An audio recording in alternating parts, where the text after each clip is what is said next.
Судот обвинетите ги осудува Митко Чапков на казна затвор од 18 години, Митко Пешов на казна затвор од 15 години, Душко Лазаров на казна затвор од 15 години. Вкупно 211 години затвор за 16 сега веќе осудени лица за терористичко загрозување на уставниот поредок и безбедноста за собраниските настани од 27 април 2017 година. Образложувајќи пресудата, судиката Добрилака Царска кажа дека според доказите кои биле презентирани и сведочењата на сведоците, сите биле виновни за кривичното дело за кој им се судеше од 22 август 2018 година, кога се одржа првото рочиште. Најтешко помина поранешниот директор на БЈБ и министр за внатрешни работи Митко Чавков, кој доби 18 години затворска казна. По 15 години во затвор треба да поминат Митко Пешов, Душко Лазаров, Горан Ѓошевски Леви, Мунир Пепиќ, Јане Ченто, Владко Трајковски и Никола Митревски Колјо. Една година помалку за решетки доби Вилијам Михајловски, на 13 години затвор осуден Оливер Поповски, по 12 пак добија Игор Јук, Младен Додевски и Горанче Ангеловски. 10 години во затвор треба да помине Оливер Радулов. Под минималната казна за ова дело пак се Александар Василевски Нинџа и Абдулфета Алими. Едниот доби 8, другиот 7 години. Судот изрече само една ослободителна пресуда за еден од водачите на граѓанското движење за заедничка Македонија, Игор Дуриловски. Како што кажа за него Царска, тој бил во собранието, но не сторил насилство. Според адвокатот на најтешко осудениот Митко Чавков, пресудата за неговиот клиент веќе била позната, но тој потенцира дека таа ќе падне на било кој меѓународен суд.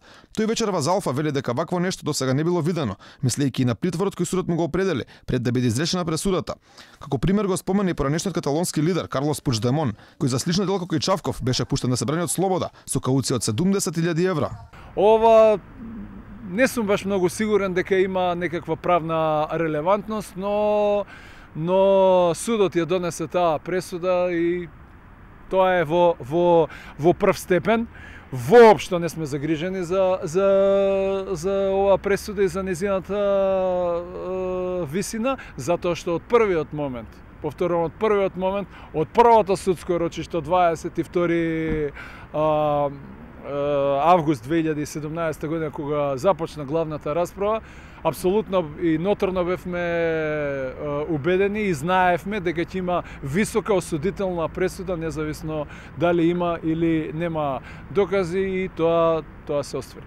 Обвинителката Ивана Трајчева вели дека со оваа пресуда правдата е задоволена, а дали ќе поднесуваат жалба ќе одлучеле од како се ќе добијат во писмена форма. По однос на обвинетиот кој што е ослободен од обвинението со оваа пресуда, можам да кажам дека обвинителството остана на обвинението до завршните зборови, што значи дека сметаме дека истиот го сторил делото, кое што му се става на товар, но сепак оставам простор да ја добиеме првостепената пресуда писмено, да ги видиме сите околности кои што ги ценел судот, па потоа да одлучи обвинителството дали ќе поднесе жалба во овој дел на одлуката или не.